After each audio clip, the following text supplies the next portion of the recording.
Hello, everyone. Hope you're well. I want to see you all coming in. Please start putting your little hands up in the air. Yeah, send little hearts to us over here. Let me just quickly share my screen as I introduce um, our guest. So I'm very happy to introduce you to Pamela Gopal. Pamela, she is the unit lead for economic analysis and foresight at the African Union Development Agency. She has over 15 years of experience in strategic planning, development, transformation. And today we're going to host a very nice conversation about building a new economy, a collaborative effort for systemic change. We really want this session to be interactive and more of a conversation than actually a formal presentation, which I think for Pamela it's going to be good, a bit different from what she's used to in the policy world.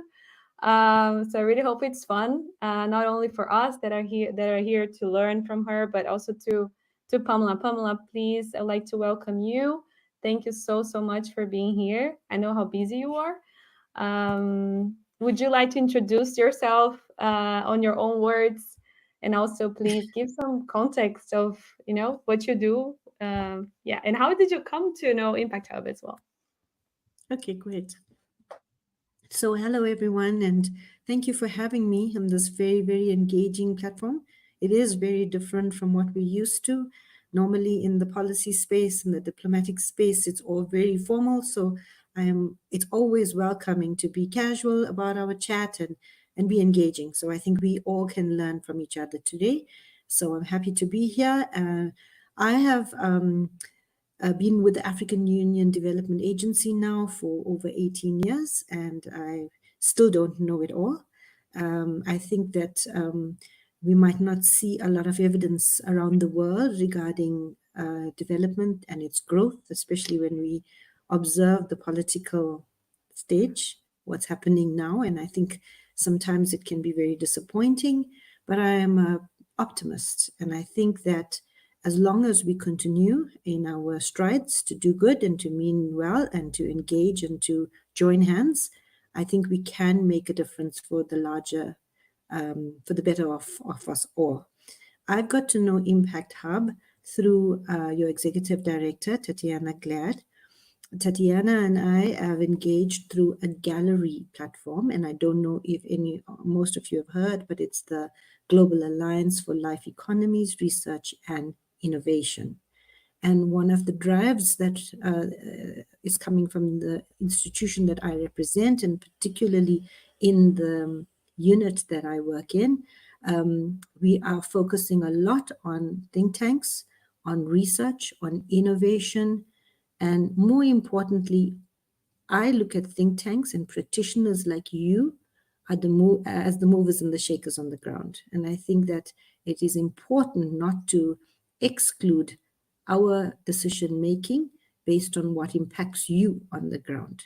So therefore, the collaboration with the Impact Hub through Tatiana is very relevant in the space of the Global Alliance for Life Economies, because we want to address things differently.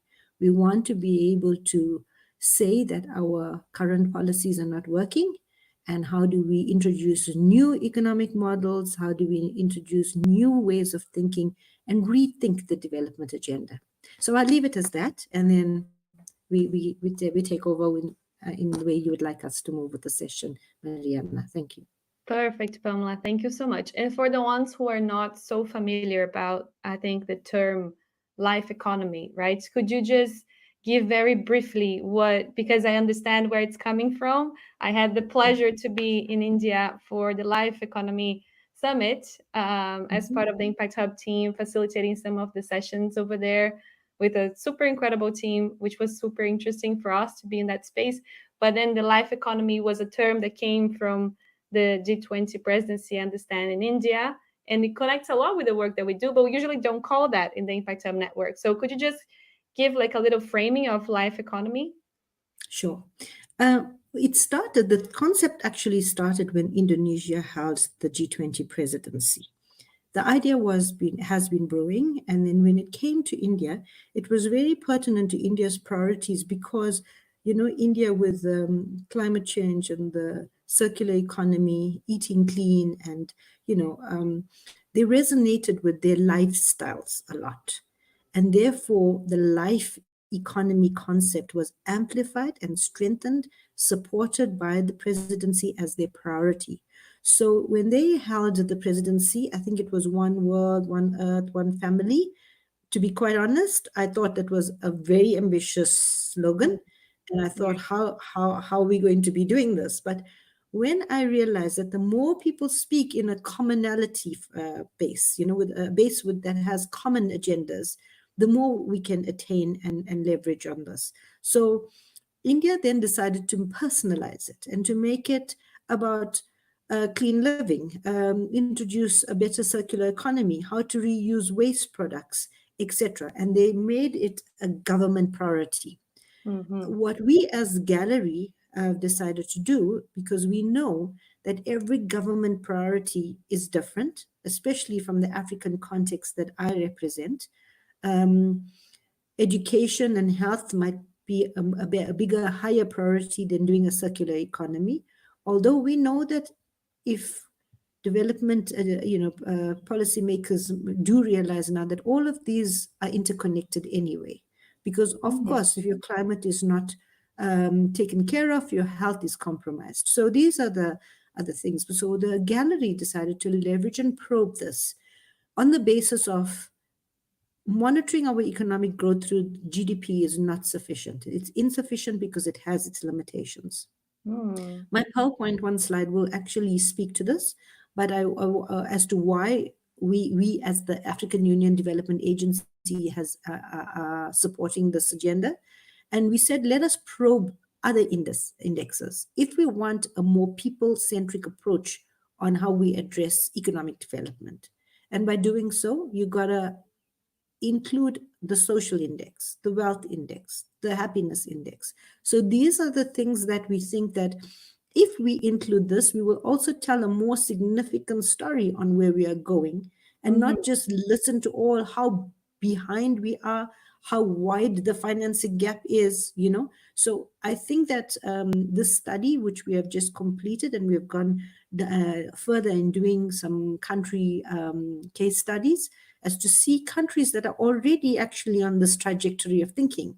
They just don't know it because they have not identified it in this way. And if we attach it to indicators and indexes, it might then it might shape a new economic model. And that's the idea. Interesting. Yes, definitely. So let me put on the screen the presentation you shared with me, so you can give Sure. a little bit of context of exactly of that. Like, how are you looking into systemic change? How do you look into the new paradigm? And I'd like to welcome people to start putting questions in the Q&A function in the platform, because I love to welcome those into the stage actually to also have that conversation with us. So if you all have questions or comments, please put on the Q&A, vote on the ones they're more interested in so I can have a look. And then, if you're comfortable coming to the stage, we'll bring you to the stage. You can ask your question and have that conversation with us. Otherwise, if you don't want to come to the stage but still want to ask a question, but you're shy and don't want to show your face, that's okay. Just put a little comment there that you don't want to appear on the stage, but it's fine. I'm happy to ask the question anyway. So, very quickly, bear with me. Let me just share this. There we go. And I hope you can see this Great. We presentation. can see it. If you can just have it in PowerPoint mode, and you can move straight into the next.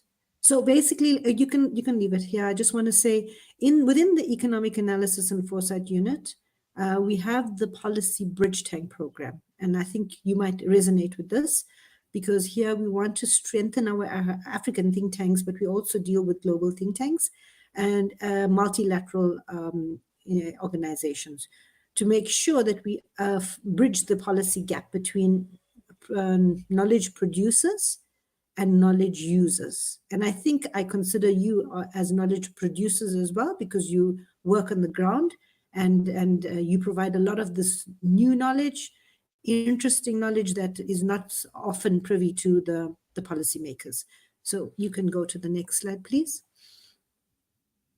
So here it's just to show you how we actually arrange it, and our single outcome is to be that new knowledge, that intelligence of the African Union. As a development agency, we strive to be the ones that offer and present our member states with new knowledge, and knowledge that is aligned to the global context as well.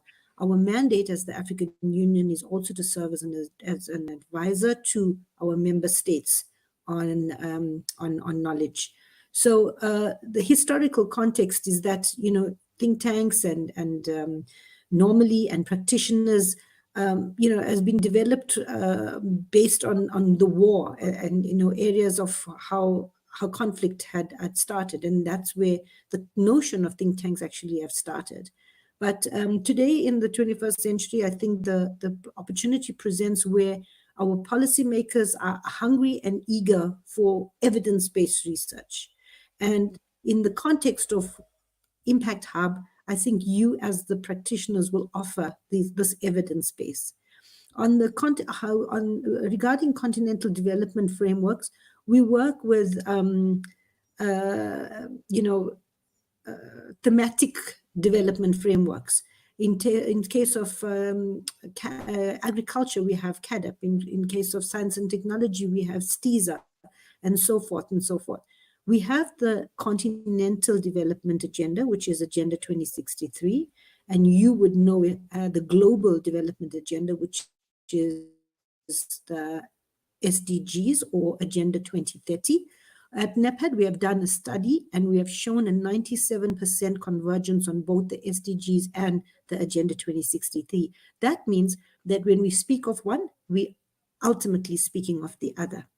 But this year we know also how governance plays a massive role. And in Africa alone, I say here that 19 countries have gone through elections. And what does this mean when administration changes after every 4 years? How can then the relevance on the ground be consistent at the policy space? So we must be able to sort of carve the pieces together in terms of the puzzle and see how do they fit together without the policy at the policy level, they're speaking one language and us at the ground speaking another. So this is the demand versus the supply side that I have at the bottom of the screen, where is if we as practitioners do not supply the knowledge and the content and the information that is required from the demand side, then they just overlook us and don't want to work with us because we're no more relevant in that space. And then the last one is basically the fact that we don't just focus on economic analysis, but we have taken the approach of aligning science, policy, and practice through foresight analysis. We have working with another think tank in South Africa called ISS, which is Institute for Social Studies. And ISS is working with AUD and NEPAD, and they've got a platform where we can train our practitioners and think tanks on foresight analysis, and the platform can be made available. The link can be made available where you can see a 40-year trajectory of our continent, and it covers over 13 thematic areas. And you can download the content. You can create scenarios in terms of if the political situation is this, what happens in this area, in this sector. So it's a sectorial approach, but it gives you an informed, almost, an evidence as to what will happen unless we do ABC. But for that to work, like anything else, we all need to be speaking the same language in terms of if we are using foresight analysis for long-term trajectory, are our regions speaking the same language? Are the regions working the same way to see that significant impact? So I thought that would be interesting to share with you as to aligning short-term goals. And I look at the 4-year because in the African continent, they change administration after every 4 years, there's elections. And how then will that fit with the long-term trajectory? So that is why we look and probe foresight analysis and scenario building. The next slide, please. For this slide, like I mentioned, the Agenda 2063, which is the Continental Development Agenda, is only attained its 39% attainment rate. And the reasons for that, most of us are aware. We have a financing gap. But the financing gap is that funding, we tend to not we just support little projects, and we're not focusing on institutional building and capacity building institutionally. For example, we can do a feasibility study. We can do a study to say that we need a bridge in a specific country in the continent, and everyone can agree, and then we're going to look for resources. But the other area of neglect is, do we have enough engineers to actually build that bridge? So when we think of development as well, we need to think of it in its entirety. We know that resilience measures are not in place, and often the shocks we are not ready for. Therefore, I'm working with the team in Cambridge University on exponential and catastrophic risk, also to make sure that we are including science in our policy agenda. Economic regression, we know all about that in terms of how the wars have impacted us, how the pandemic has impacted us, and we're still reaping in some countries the offsets of that. And then I won't go on, but communication, advocacy, security, and governance is a huge issue in the continent as well. And just in my earlier intervention on another platform, I said that governments have to realize the significance of research. It's about placing value where they, or placing their money where they see value. And if they constantly place their money in, for example, peace and security, they're going to continuously feed the conflict and entertain that. And I think that if funding is redirected to areas of science, of research, of innovation, I think we can also see more positive trajectories pertaining to our economic growth. The next slide, please. I think the next one speaks to Agenda 2030, which is, the SDG goals. And here, I think the fundamental thing, like we all will know, it's only attained to 17%. Again, funding constraints, geopolitical and social issues, inequality, which is the reason why Brazil is supporting the life economies, because the approach of Gallery is to address inequalities. It is a people-centric approach, and therefore we're saying in order to introduce anything that affects the people, you have to approach the inequality issue.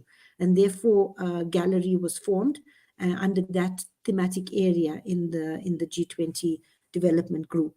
Environmental degradation, we know, and I can commend India again for doing or instilling the lifestyle change in their country, because it's like, how do you curtail climate change if you do not have a change in how you consume your goods, in how you dispose of your goods? So I think they are a very tangible, taking a very tangible approach on seeing evidence in addressing climate change and its impacts. And the lack of accountability. I can say this very honestly from my experience, that due to weak governance, there's enormous lengths of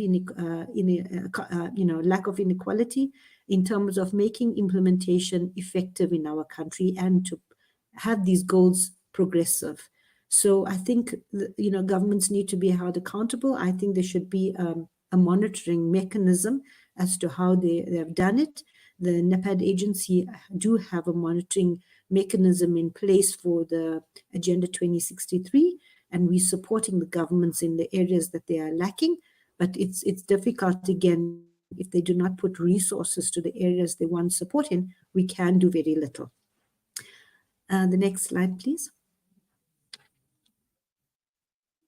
No, you can skip that. I think it's not sure it got cut off, but okay. I want to say something here. The way the G20 is arranged, and as you know, the African Union now has been nominated to have a seat at the G20. So this means, it means that we will now have a voice as a global player from the African continent. Whether we're seen as equals or not is yet to be determined, but I think we're getting phenomenal support from the global north as well as the global south. And if you'll see, we spoke a lot about gallery and life economies, and this is just a proud slide to show that we made it to the G20.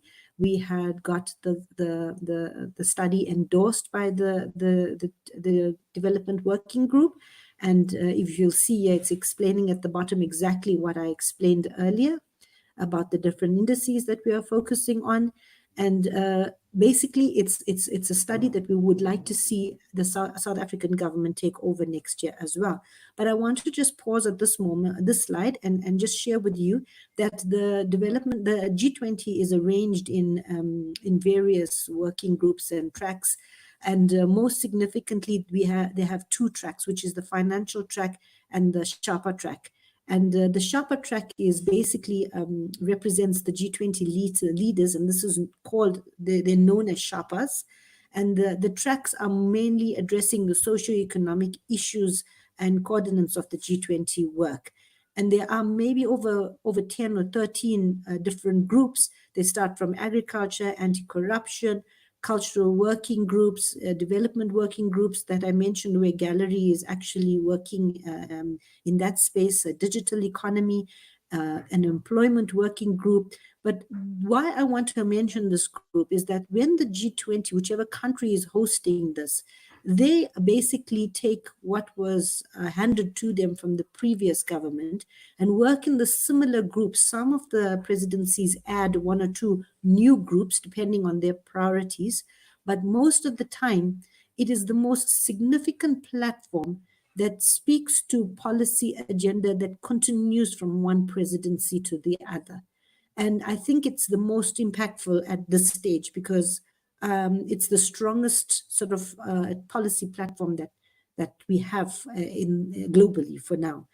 In the finance track has taken much more leverage because it's attended by ministers of finance and the central bank governors, etc. So there they have a framework, they have a working group which develops a framework, and then they probe the international financial architecture. They have a working group for that. They have a working group for infrastructure because, infrastructure is one of the thematic areas that absorbs the most amount of resources in the development arena. They have a joint finance and a health task force and financial sector issues that are dealt with in that area as well. And then after the main key Sharper track and the development track, we have the G20 engagement groups. And this is the space I particularly focus on because it's working with the think tanks, with the practitioners on the ground.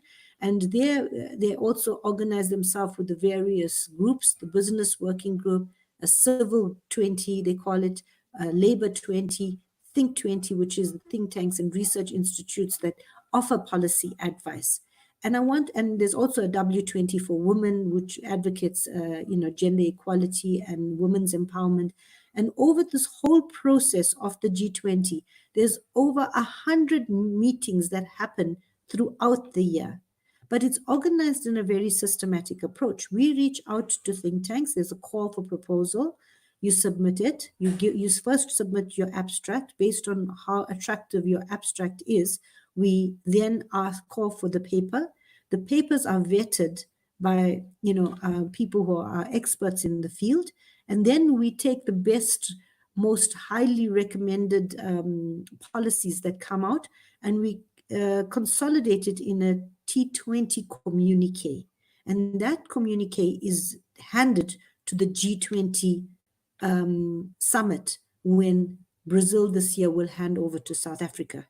So what I want to say is that there is a space, there is a platform for us to hear from the practitioners, from the think tanks on the ground, and you need to follow these platforms and be aware of the announcements. Pamela, thank you very much for this overview. I think, yeah, just listening as like you're explaining the whole process and how do you actually get to engage as a practitioner, then with the policy level, it just feels a bit complicated in a way, when you think about all these mechanisms and like so many different channels and avenues that you can actually engage. But I'm thinking like how we as practitioners really working from the ground um, can easily influence and can really participate, in this whole process. Like, do you really see us as an important player in this process? Absolutely. And it's because you weren't exposed to those platforms, that you're not familiar with the platforms, and therefore it is important for you to acquire knowledge on it, and then find avenues in which, as a collective, for example, Impact Hub, Mm-hmm. can actually make inputs into these platforms. These platforms are not like a closed session where it's only for the elites. It's from civil society to think tanks to scholars to international organizations. So I think it is important to find a way on how to know and then engage and contact for example, next year in South Africa, uh, as South Africa takes over, there's focal persons for each engagement group, for each Shapa track. And it's important to align the work with that. Often, um, as I spoke about the pieces, what's happening on the ground doesn't necessarily fit the puzzle on what's happening on the top. But if you understand it, what's happening on the top and what are the priority agenda setting, then whatever you're doing on the ground can be aligned to what are some of the things.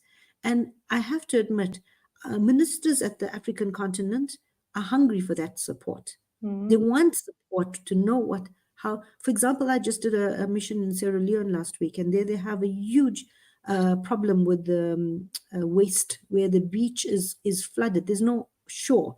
The shore is covered with waste plastic that's washed out from the ocean, and that is a simple process of maybe putting waste bins in along the shore, or making sure that they're, for when they go into the supermarket, there's a levy on every plastic bag that is sold, because often when you have to pay for something, then you value it.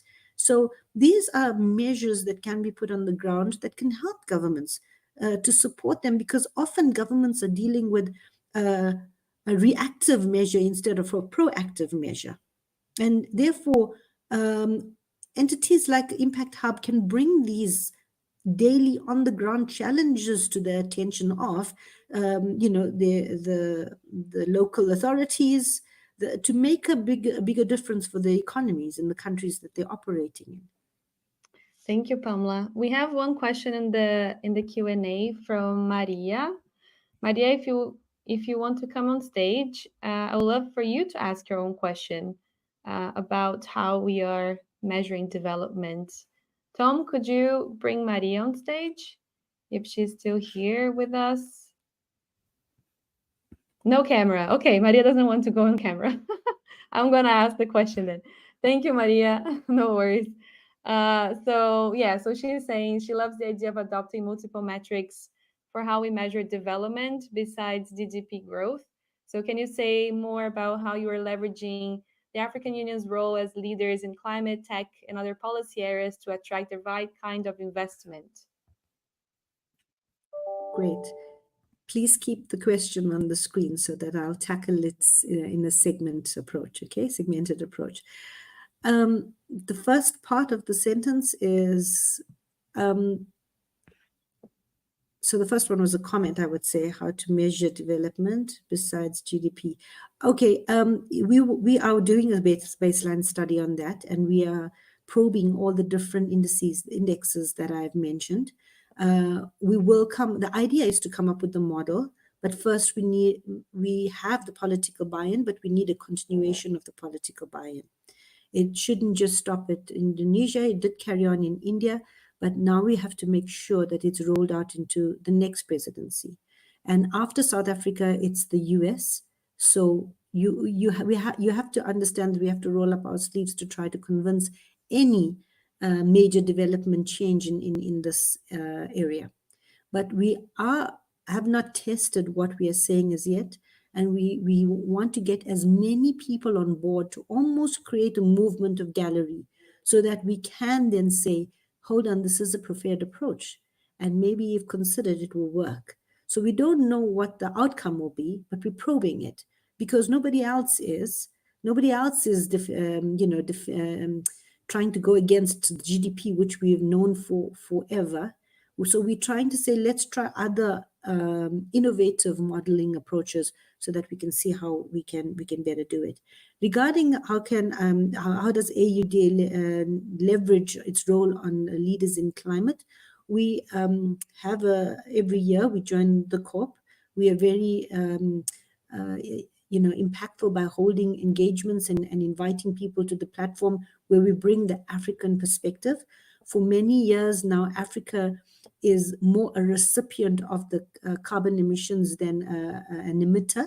We, I think, only emit 3% of the carbon emissions, and yet we are impacted more from the external countries. We have organized ourselves by doing a common African position on climate change, and we all we can do is continuously pursue that time and time again. So we keep relevant at spaces where climate change is addressed. In this year alone, in New York, on the margins of the Summit for the Future, there's a pact on this as well. And I think it's important for you to also read up all the pacts that came out of the Summit for the Future. There was over 900 side events across New York City during this week just on climate. And I think that we don't need more meetings, but we need more converged action. And I think I can safely say that the African Union is working on probing this common agenda, because we have done a huge consultation with our member states on this, and we're putting together the common positions. Regard to tech, yes, we totally agree. I must say, Africa is only lagging when it comes to AI and all the other technologies is because of the access to poor internet. But we have the intelligence and we have the expertise. In the in NEPAD, we have emerging technologies program where we probe even the ethics, the AI ethics, where we make sure that the country, universities, the lecturers are all educated and informed about the ethical code, and we're really probing that. It's the same way that we are doing in the health industry, where we are regulating medicines in the continent so that medicines is not just available on the streets. So these are measures that the rest of the world do not see, but it's happening in almost in the shadow, and hopefully it will make a bigger difference in the long term. I hope I've answered that question. Thank you, Pamela. I think you did it very well. Aggie is also asking, and Aggie, because it's a very direct question, I'm just going to pose it here. Um, how can the Impact Hubs in Africa connect with you? How can we actually support also your work? Okay, so I've already got Tatiana to do a presentation with our team. And our team, there's two very important programs that we can align with. The first one being, we have a program called 100 million MSMEs, and we think that that is a very good entry point. And the other one is through our tourism and creative industry. Uh, we think that too are the best sectors. Why? Because it's the most people-centric sector you can have. And Impact Hub are working on the ground closest to the people and the citizens of the country. So we have already engaged with that. The plan is for Tatiana had the meeting with us. Our teams have gone back and we're reflecting on this, and we'll reconvene in the new year, because a lot is happening in this quarter now. To see, and we're even hoping that we can sign a memorandum of understanding with Impact Hub so that you can be the implementers on the ground, as we are the policymakers in the political stage. So we pray and we hope for that to unfold ahead of us. As you can see, impact makers in this call, it's not only the African Union who is creating a small revolution in the backstage, but Tatiana is also doing her own advancements here for the Impact Hub Network with Pamela that we are sometimes we don't know yet about, but more to come for you also. And I think it's great to hear that so much is advancing also with the Impact Hub Network and how we are working in this topic. Pamela, you By the said way, something. I had the opportunity of visiting your Impact Hub in New York, and I had intervened in a roundtable discussion, and I thought that was really, really interesting. And I must commend the those that were associated to the New York office, because they even supported our life economies side event, as well as our AI side event that we had in New York. So already we started building momentum. Oh, that's awesome. That's really great to hear, Pamela. Thank you for the Mhm. feedback. And I hope someone from New York is listening to this.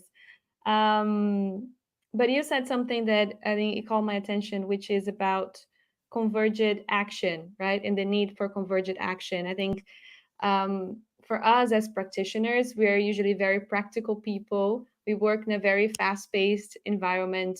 We're always like trying to get ahead of the curve and do so much in so little time, which is a different time from policy. When you go into those big stages and you have to converge people and different cultures, different priorities, I think it can feel a bit frustrating for people who are so practical and on the ground and like very used to speeding things up. And it feels to me that there's also a need to kind of try to converge our two ways of also working, right? When we are trying to then together move things and build a new system, a new economy. I think we're coming from so different worlds. How do you see that in your day-to-day life, like working with think tanks and different like multi-stakeholders engagement? Are there any lessons that you can bring to us on how we can bridge that tension? I think the most important tension, I don't know, but the most important thing about bridging any gap, and everyone will talk about finances. We have all the ideas, and we get to a stage where we just have to collapse because there's nothing. We don't have a mechanism to move us forward because we have resources that are challenging. Mhm. However, I think that the one thing that will bridge this gap is the speed and pace that we transfer information and knowledge. Um, Impact Hub can be a prototype of how that speed can move from the ground upwards. And I'm saying this because I have the World Bank in my mind. Why Mm, does World Bank know about every country in this world versus the rest of us? It's because they have officers all over that feeds information. They're there just to do that, to monitor, to report, to inform, to advise. And this is the area and space I think Impact Hub can be very significant, because you will be giving real time content. You will not be um, working like researchers sitting behind a desk and looking for indexes and looking for, base top research that tells you about countries that is available on our fingertips right now, anyway. But you will be giving unique knowledge that when you say that there is water shortage in an area, how is it impacting the school going kids? How is it impacting the service industry? How is it impacting the public sector? And what is the response? There was a friend of mine, a colleague, that was doing a thesis on a simple thing like the response time of an ambulance in some of these areas. And the results were amazing. In our lifestyle, I think in our lifetime, so many people died because of poor response, mm, the reaction of these medical services. yeah. And therefore, I speak about the speed and the pace in which we need to fill and bridge this gap. Yes, thank you. Thank you, Pamela. Yeah, you hear that, impact makers. There you go. Here's our power. To be honest, we always get very good feedback when we are working with global partners on like how important it is to actually have our spaces on the ground, people, communities, and more it becomes evident how strong it is and important it is for us to really hold that community at the heart of everything that we do. So this is also a very good reminder for us as a network to keep furthering that connection, that development with our local communities. So there's another question from Zoe. There we go. Zoe from Impact Hub Caracas. What tips can you share about implementing convergence in other countries that can be in a complicated or vulnerable political and economic situation for us to create change? So, how do we create that convergence? Yeah, it's a tough question, Mm, but it's one of hope as well. It's a message of hope, I would say, and perseverance. It's very difficult to penetrate the political um, ecosystem.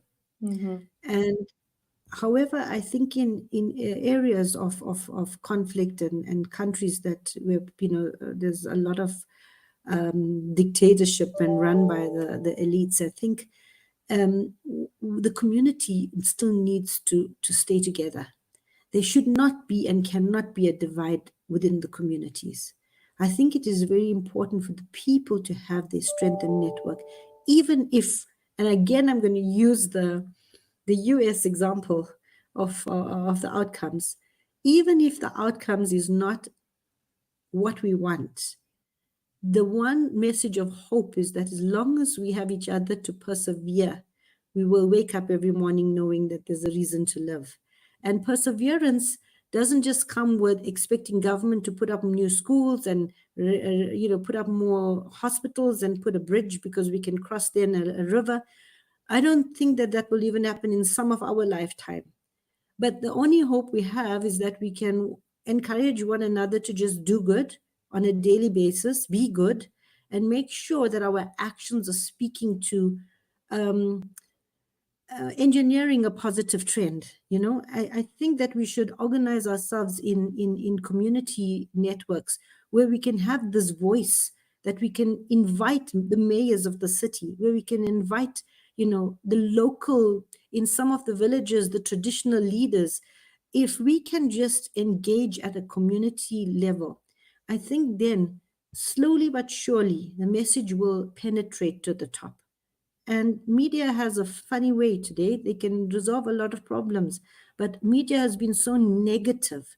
So mhm. maybe if we can use our iPhones not to victimize, and because we can't change the politicians, we can't change the way of thinking, but what we can do is change it to make the country look good despite it all, because of the people that have the positivity to move the wheels.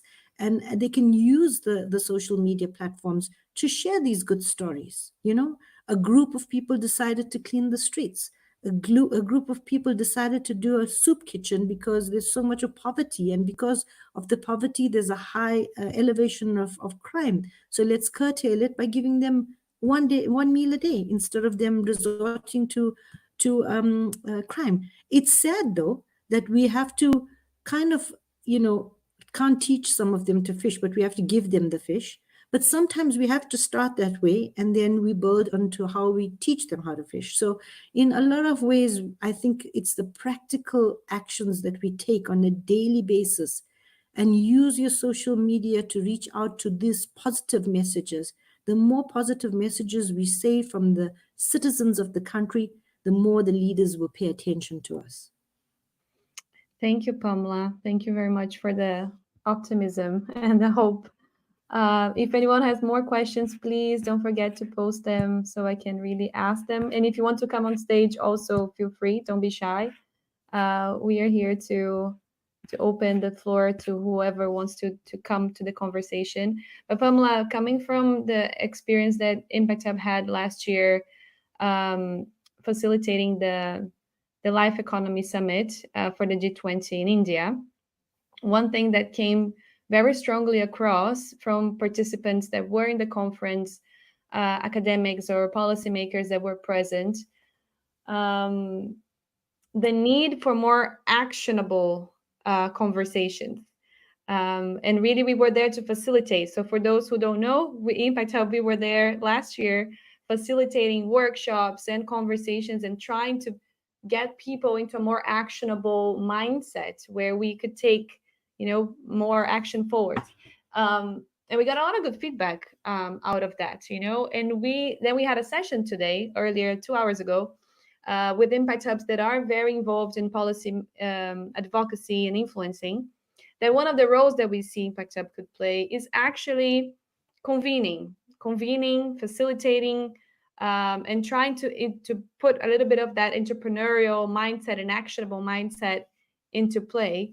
But how much of a barrier that could be, you see, you would feel like, coming from that like big space of policymakers and a lot of like conversations that it's very much up here. Do you really see us playing that role? Is that something that you would say is beneficial? Yes, I really am pro that approach. I like that approach a lot because one, I think I am tired of hearing panelists, and panelists tend to only preach to the converted. And if they talk, they only talk challenges. We have a global solutions summit, and I've attended for 3 years, and all they speak about is challenges instead of solutions. Mm, And I think that it's important for us to continue in this engagement.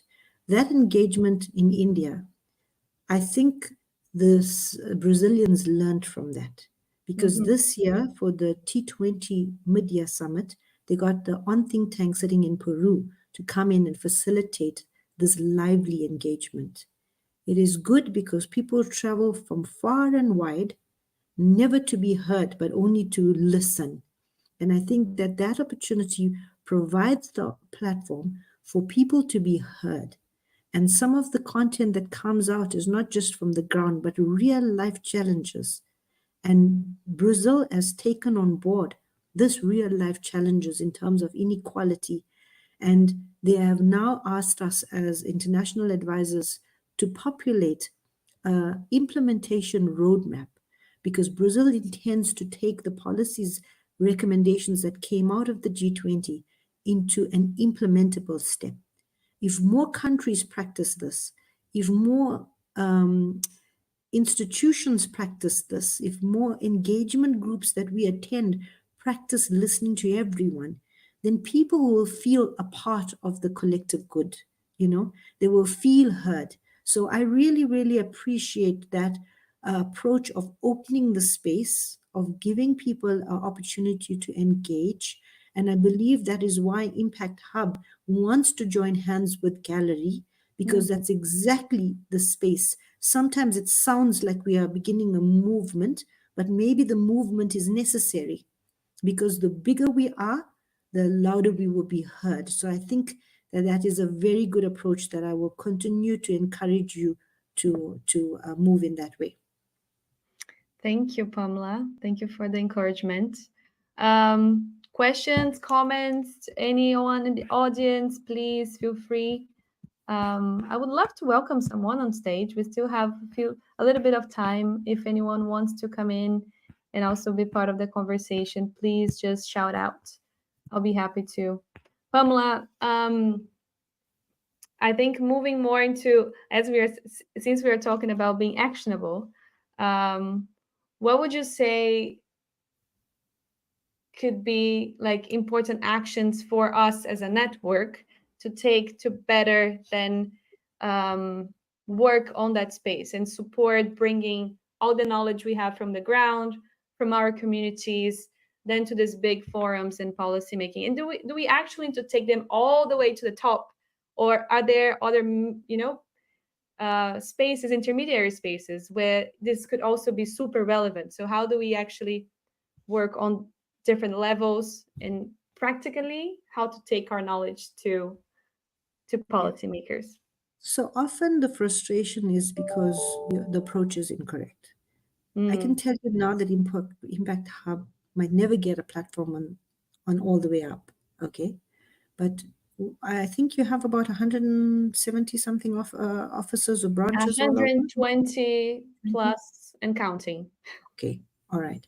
So let's start from there. You Yes. are working in these countries and you have your presence. The first thing to do is understand your environment and your ecosystem. Understand it from the people's perspective and from the political perspective. Once you got that, you can kind of map out, okay, in this region, peace and security might be the issues. In this region, governance might be the issues. In this region, maybe basic, public goods are the issues. And you map it out. Once you study your ecosystem. And then you don't necessarily can take that the ammunition that you have in your hand and go all the way to the top.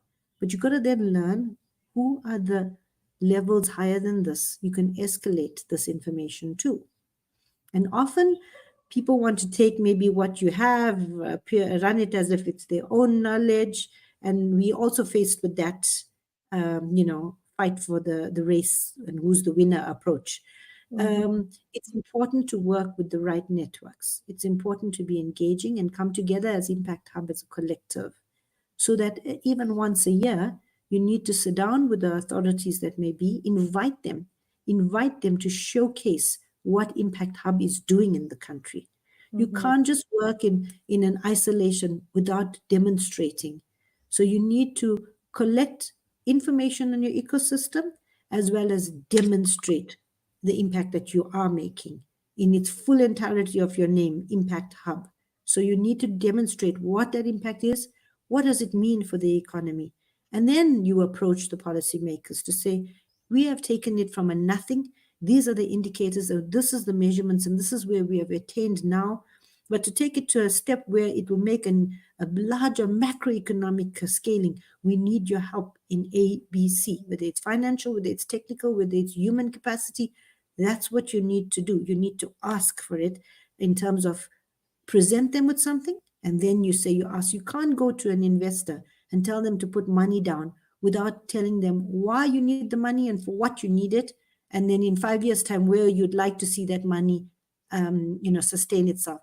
That's what governments are looking for. They're looking for you to come up with the knowledge, the evidence, so that they can support it for the betterment of the economy. Thank Thank you. you. That's very practical. And um, any mistakes that we should avoid? Anything that you've seen also from your perspective, working with practitioners, multi-stakeholder engagements, of mistakes that, people like us could make in this space as well, we should try to avoid. Yeah, I think trying to join the politicians are wrong. It's important to stay unique and true to the people and the citizens that you offer your service to. Um, Beating them is also a wrong approach in terms of trying to think that you know more than them, because at the end of the day, these are governance structures that are put in place that are voted for by the people. So it gives them that power that they have control. So it's important to be mindful on how you tread. If you want to make an impact, you need to be on a solution driven approach rather than a negative challenge based approach. So I think the more impactors like yourself, want to have confidence in the country, in its leadership, even if they want to go the other way, they might think twice just because they have positive young impactors on the ground to make sure that they keep on track. And I think it's really, really important that no matter how gray country economics are run, that Impact Hub constantly leverages on the positivity to keep the people hopeful. Thank you, Pamela. If we don't have any other questions, I would actually like you to open the space for you to pass it on any other messages or learnings that you'd like to, you know, to share with the almost 50 people that we have here listening to us. Yeah, and I see some love coming through the chat as well. Thank you very much. Yeah, I think the encouragement to do good media is a good one, especially in a world where we're feeling so drained with so many bad Mm, news coming along. mm, But yeah, mm. Pamela, just opening this floor to you. Any final thoughts or message that we should get from you to keep strengthening your work? Um, yeah, I think I've mainly, said that I know it's not easy. It's not easy when we are faced with that many challenges to be optimistic. Mm-hmm. But often we also, no matter how rough our day is, we want to take it home and we want to frustrate our families who had nothing to do with that frustration. I think it's important for one, we start with our household and then we move to our neighborhood, then we move to our communities, on just even as an individual to have a heart of oh, not acceptance in a way that you accept everything lying down, but a heart of patience, I think, is important in the world that we live in. I think we will all just get sick and we will all be frustrated and depend on medication to survive, and we don't necessarily want to do that.